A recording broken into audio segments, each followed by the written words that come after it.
Welcome to another connection here on TKO8 Television. Dennis King, thanks for joining us on the show this week. Each Monday we come into our studio here at 500 North Main and talk to individuals from different organizations around our viewing area. We cover a pretty big area here, and we have a lot of organizations. Many times we don't know exactly what all they do, and we want to make sure that we disseminate that information back out to the public, and that's what we're doing here today. We got two different organizations that we're going to talk to about what's going on around their area. Stay with us. Be back on Connection in just a moment.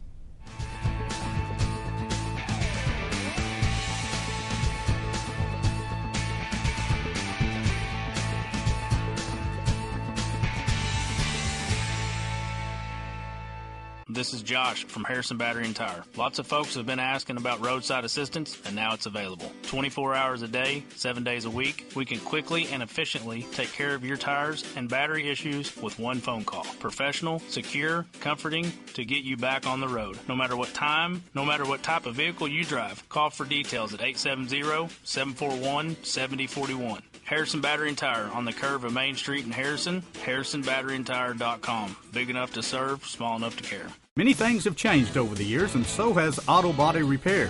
Even though Ozark Auto Body has been in business for over 30 years, they continue to change with the times. They believe protecting the environment is important and have done so by using environmentally friendly waterborne paint from PPG. This aligns with the technology used by original manufacturers and gives you a lifetime limited warranty. Quality PPG waterborne paint, ASC certified personnel, plus 24-hour towing service. Ozark Auto Body in Harrison, always taking pride in excellence.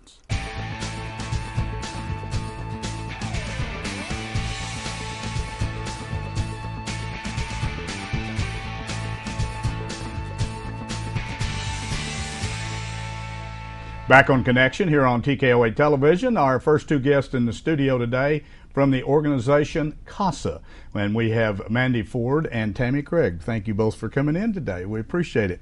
Before we start off here, let's talk a little bit about kind of CASA, what it stands for, and I'll let either one of you just take off if you want to, Mandy. And okay. What's that mean? CASA stands for Court Appointed Special Advocates. Okay. And we are a nonprofit organization that recruits and trains volunteers from the community to advocate on behalf of children who are in foster care. Okay. And we have been doing that here in our community since 2000 and nationally since 1977. So it's a fairly old organization, 1977. It's been around for a long time. Just recently had the 40th anniversary. 40th. So it was a national organization, and I guess as many organizations do, started to branch out across the United States. So it's a national company across the country. Yes, sir. I think there are 941 CASA organizations across the United States. The CASA here that we have here in Harrison is actually, you're part of the 14th Judicial District, is that correct? Which That's is correct. What counties do you? It's Baxter County, Marion County, Boone County, and Newton County. Okay, so 4 counties. Yes, sir. And you actually live in Mountain Home, I do. guess. And I'm the volunteer coordinator for Baxter and Marion County. Okay, and then Tammy, you're the Boone and Newton for County. Boone and Newton. So do the similar things, just 2 different counties there. Well, we, of course, for many years, we have had we don't like to call it a show, but it is. We call it In Court, and we cover the pleas and arraignments on Fridays in the 14th Judicial District for the court here in Harrison. And so we're very familiar with a lot of these organizations. One thing that I know that you do, maybe people don't understand all the spokes of the wheel, if you will, that CASA deals with. Let's just talk a little bit about who you interact with. There's a lot of different organizations that you interact with. Right.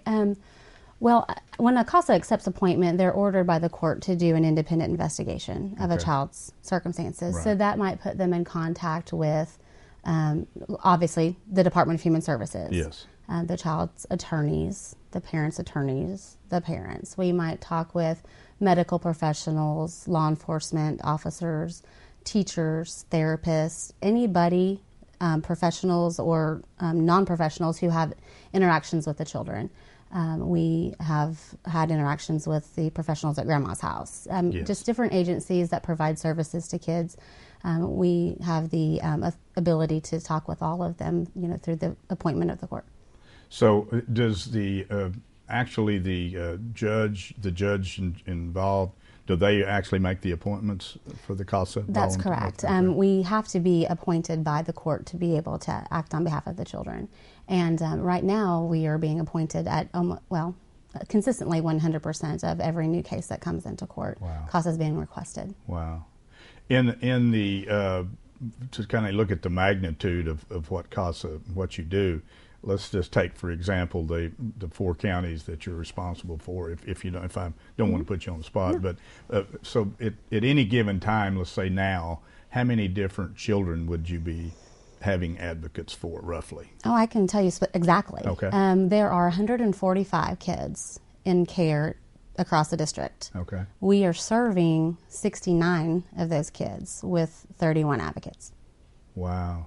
So our goal is that every child has a CASA. And of course, I believe that's also the court's goal, since we're being requested at 100% of the time. We're not at that goal, but we're at less than half of meeting that goal. So you constantly, the biggest issue that CASA has is the number of volunteers. You just don't have enough volunteers. That's correct, yeah. If I wanted to be a CASA volunteer, give me a little insight on how do you become a CASA. I'll let you, Tammy, go ahead. Yeah. How do you become a CASA volunteer? Well, first of all, we will send you an application through email, and you will fill that out and send it back. Mm-hmm. We get you send references. We send email to your references. You'll come in for a quick little interview, and then we set up for a training class. And then you go through training.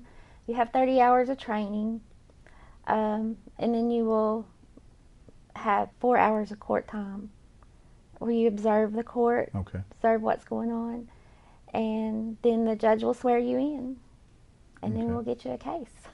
A lot of people, of course, there's a lot of organizations that need volunteers, obviously, out there. As a volunteer, some people say, well, I wouldn't have enough time to be an advocate for CASA. But if somebody wanted to be a volunteer in this, I mean, what are we looking at in a 30-day period? How many hours are you talking about here? About, No, you go about ahead. 10 to 15 is all. Oh, really? Mm-hmm. So, and again, you're only going to be assigned to one individual? Is that the way? Case. Yeah, Well, one case, and that could be an individual child or sibling group, depending on how many children. Okay, so one case would be Right, the right. situation. Well, that's not too many. I mean, there's a lot of organizations require more than 10 to 15 hours a month. That's really not a lot. I thought it'd be more than that. Well, and that's on average, and that depends on where you are in your case. Like in the beginning, it might be 10 or 15 hours, and then at some point, it might be considerably less than that, and then it might pick back up. So that's an average. Do the cases, I'm sure it would vary, but how long on an average does it take a case to go from beginning to the conclusion of the case, on average? We ask the volunteers to commit to at least 12 to 18 months because that is the average. Okay. Because the law gives that much time. Okay. There are situations where it might run longer than that, and if, unfortunately something were to arise and the children would become eligible for adoption, that can take much, much longer. But average is 12 to 18 months. 12 to 18 months. Yeah. And of course, during that time, is a volunteer going to take on more than, I mean, how many people would you be just doing one during that whole time? They can, depending on their circumstances. If they have the time and the skill level, I mean, they can take more than one case if theirs gets to a point where it's easily managed. Okay.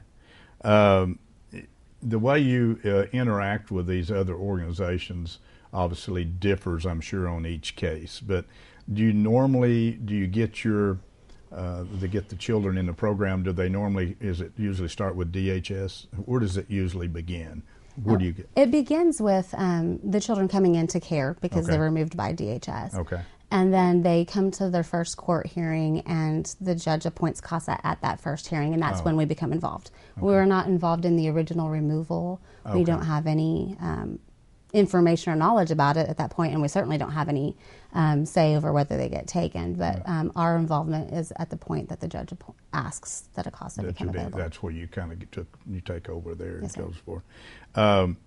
in the 14th district, which is the 4 counties, you've got about half the number of volunteers you need at this particular point in time. You need that many more. Yes, sir. Yeah, we could definitely double our numbers easily, and maybe have enough.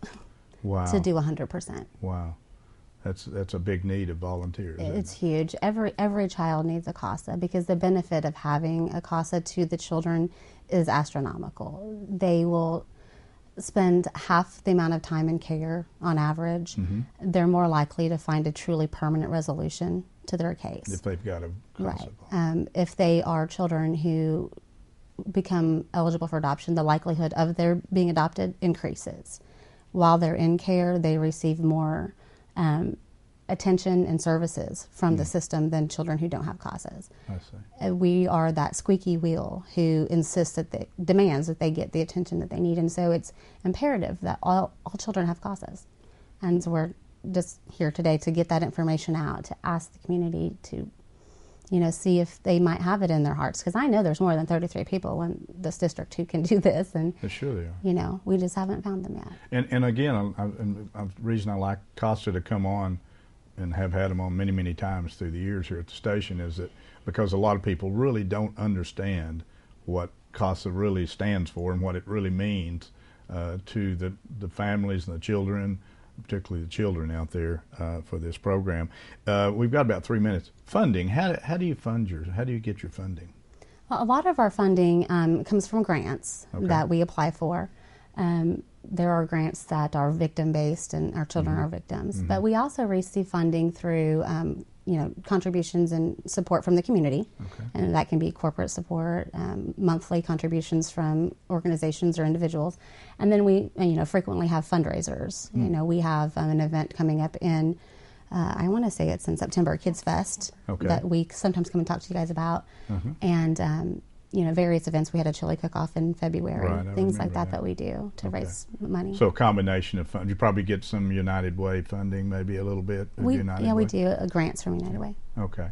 We'll get, obviously, the most important thing that it sounds to me like is the volunteer situation is really where you're hurting more than the financial side. Our urgent need is volunteers. The urgent need is volunteers.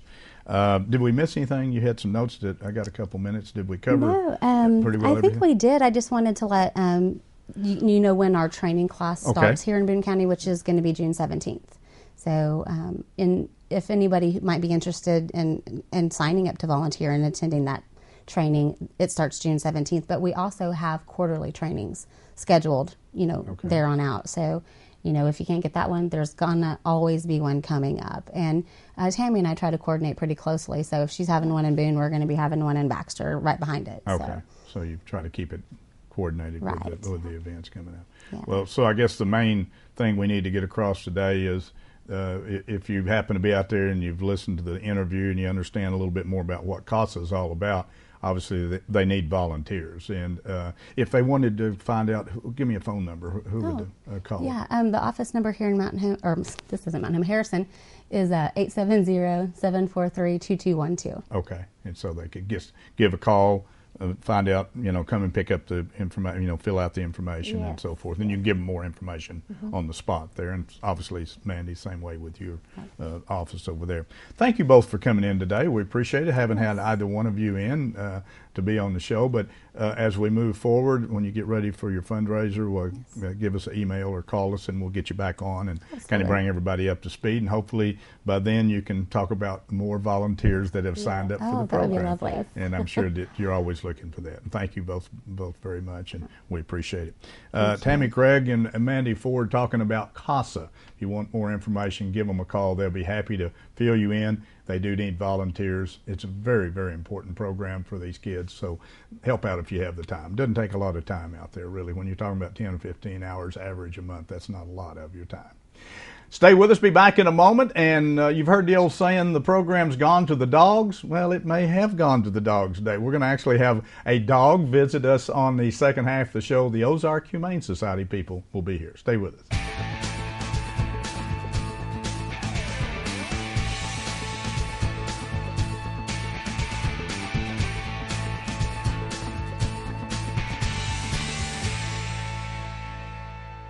Hello, this is Michelle from Nature's Wonders. How many varieties of apples can you name? How about pears? How many types can you think of? If you just said red and green, think again. We have several varieties of apples, pears, and a multitude of other fresh produce items in stock every day, and besides our locally sourced produce, it's all certified organic. Our locally sourced, however, is organically grown. This means you don't have to worry when you buy produce at Nature's Wonders. You can feel good knowing you're getting the best produce available. Nature's Wonders, the natural living store. Plants, plants, and more plants. That's what you'll find at Camp's Plants in Harrison. Perennials, annuals, ferns, hanging baskets, shrubs, roses, decorative trees, and the largest selection of garden vegetables in the area. With different varieties arriving weekly, you're sure to find that perfect plant, shrub, or tree at the best price in the area. Camp's Plants, in business for over 32 years in Harrison.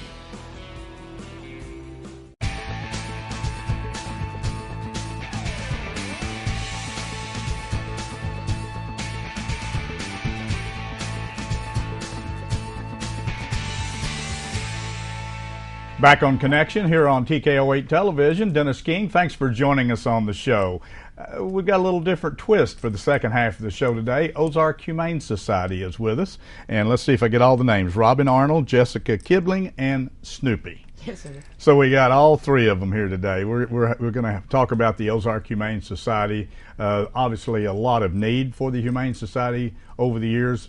Unfortunately, the numbers for them have grown dramatically over the last many years because of the pets, unwanted pets. People leave their pets, unfortunately, and because of spay and neutering laws that we do not have, unfortunately, in the state of Arkansas. Thank you both for coming in today, and we do appreciate it. Jessica got a hold of it, and we're going to talk a little bit about let's talk about the Humane Society a little bit, and I guess I'll just let Robin, why don't you tell a little bit, where you are, what you do, and then we'll just kind of we want to get into your fundraising event here. Basically, I'm the manager out there. We take care of about 100 dogs, anywhere from 10 to 60 cats, just depending. We're located on Rock Springs Road, about 2 miles down that road. Right. A lot of people seem to not be able to find it, but there are 3 signs posted.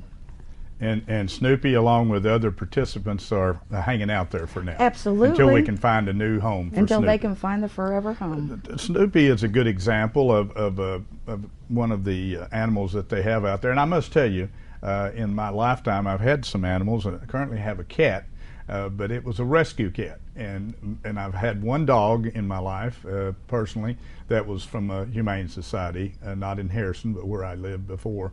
And many people will tell you there's nothing wrong with the high-priced hybrid animals out there, but many times you can get some of your best pets from these animals. Is that not correct? That's absolutely correct. Most rescue dogs, when somebody takes them home, they are so thankful. They are so appreciative of given a chance. And I have people sending me pictures of, dogs that have been at the shelter for a year, 2 years, and they're laying on the couch and just loving it, They're so eager to be loved and They to love back are. on people.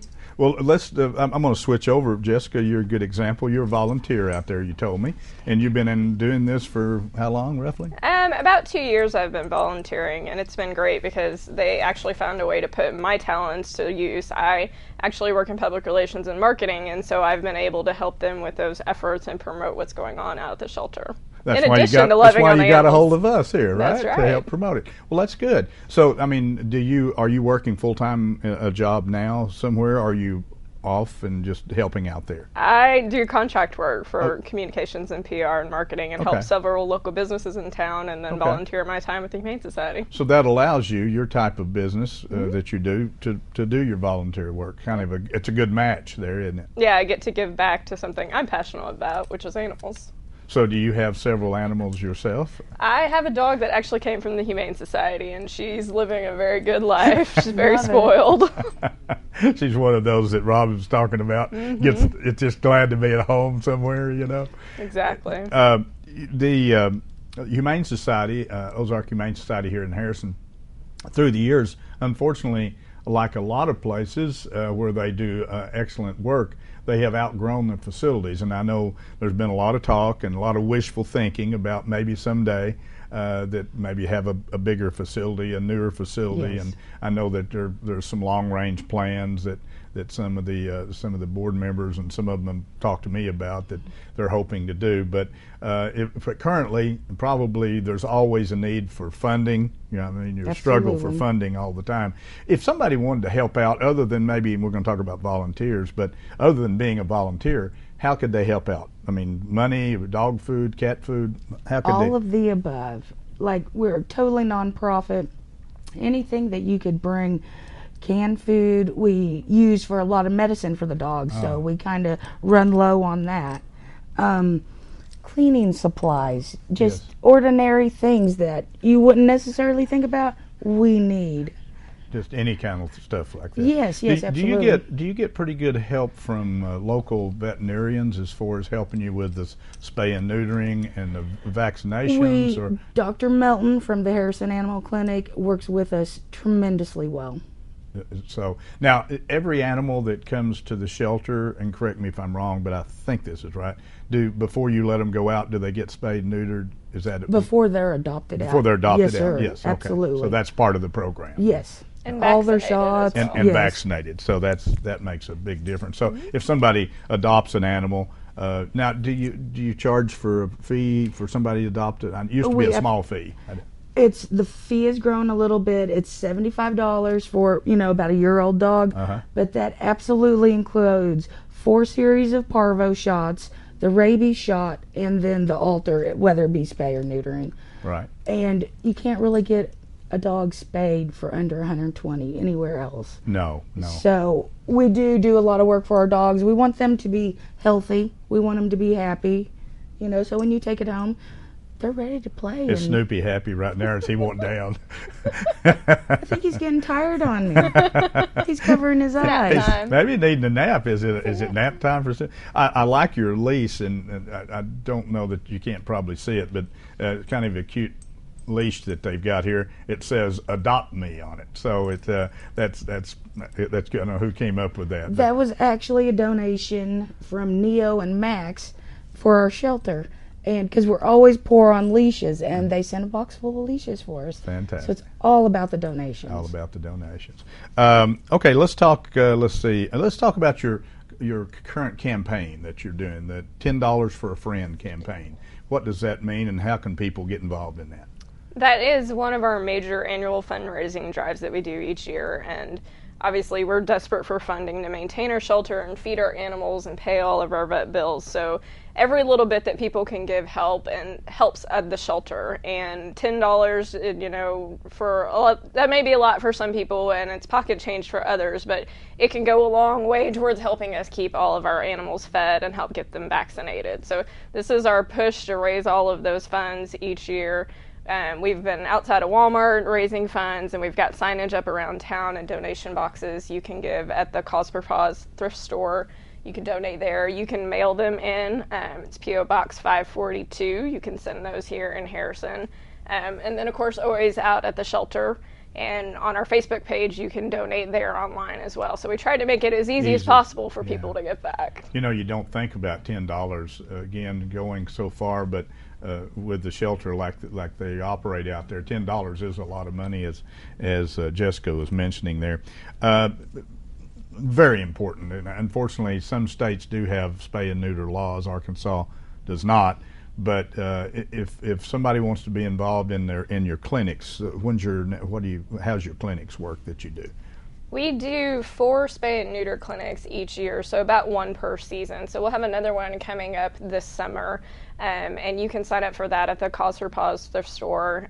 Spaces are limited, so we do ask that people go in and sign up, and they have to put down a $20 deposit for that. And then we typically have them out at the fairgrounds. That building is donated for us to use for that.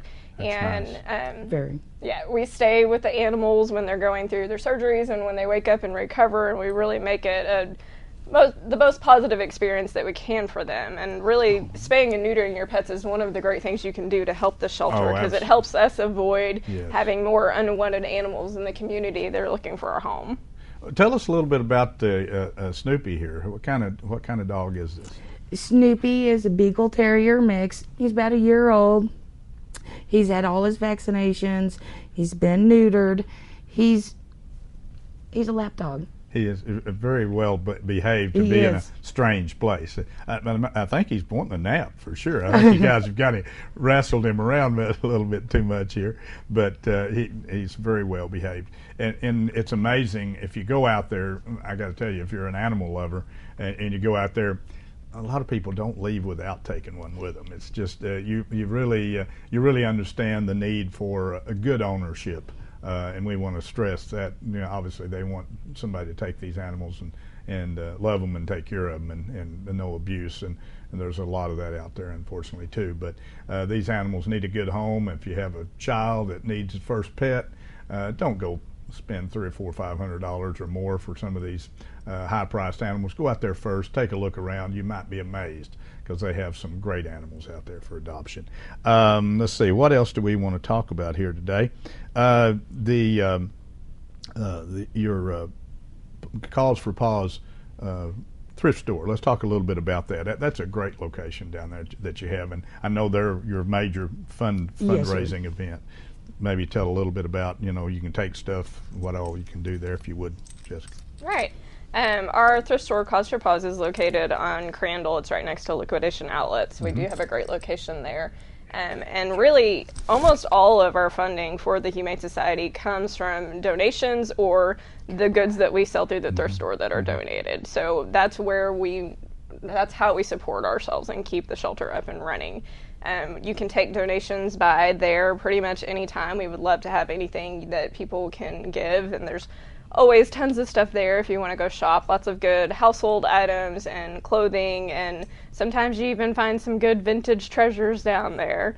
So it's a great way that you can give back. And we usually have some cats down there too that are available for adoption that people can look at and kind of play with. So. Yeah, I was in there not too long ago at their thrift store, and she was talking about the cats, and there was a couple of them in there just kind of hanging out, kind of like they ran the place, and everybody that bringing in the kids was having a good time, and hopefully it worked good. Maybe they took them home with them. But if you haven't been to their thrift store, go down by the Cause for Paws thrift store. Easy to find, right next to a Liquidation Outlet, as she mentioned, on Crandall Street there. They have a lot of good, clean merchandise there. The volunteers do a super job down there. We want to give them a pat on the back for all the you have good volunteers, obviously, like Jessica, but they have some good ones down there. And without the support from that, I'm sure you couldn't absolutely support your program.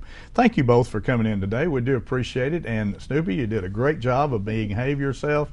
Anybody out there would like to have a pet, if Snoopy's not the one, go out to the Ozark Humane Society. They've got a lot of great dogs and cats out there that need a home. They need a good home. And if you can help out, they're doing the promo right now, $10 for a friend program, which is $10, as Jessica mentioned, is not a lot for some people, maybe a lot for others, but it goes to a great cause. It all stays right here. You don't have to worry about your money going off to some national program. It'll stay right here for the Ozark Humane Society. Did we cover everything pretty good, Jessica, today? Or? I think you did. The main thing is we want to find homes for these animals and take care of them until we are able to find a place for them. Do they actually fill out a form or anything? Yes, sir. Okay, so it's like 3 pages. Okay, so you want to make sure everything's kosher when these very much animals. so. Used to, we got just a moment left, but used to you had opportunities for other states where you had transported them. Do you do much of that anymore? We do not. Okay. That actually requires more funds than thought so. Our facility That's unfortunate, has. but there are a lot of states that have their laws, and they'd love to have some of these wonderful animals. They would, yes. But the cost of transporting, I'm sure, is just prohibitive to do that kind of thing. Well, anyway, keep up the good work, Jessica. Keep up your marketing and your regular job, but keep helping them, and thanks for giving us a call. And if we can help out in the future, as you have other promos coming, please give us a call or send us an email, and we'll have you back in on the show. We appreciate it. Keep up all that good work out there at the Humane Society. Thanks for joining us on our Connection show today. We hope we got information to you, perhaps, that you didn't know about. And again, if you can help the Ozark Humane Society, they need owners to come out and take these pets home, make them a good home, and love them and take care of them. They need that. Thanks for joining us. We'll see you again on Connection next time.